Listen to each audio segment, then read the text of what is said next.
A ship with 3,000 cars on board that burned for almost 3 weeks sank in the Pacific Ocean.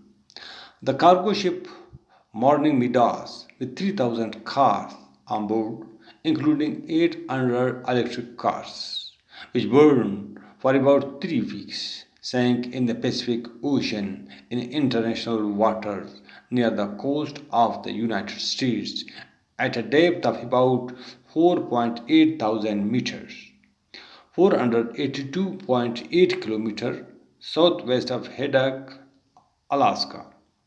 The sunken ship was traveling from China to Mexico and was carrying cars from several manufacturers, including Chery Automobile Company and Great Wall Motors Company. The crew was unable to cope with the fire on their own, and the Coast Guard evacuated all sailors, 22 people. Earlier, the police asked residents to stay away from piles of molten metal.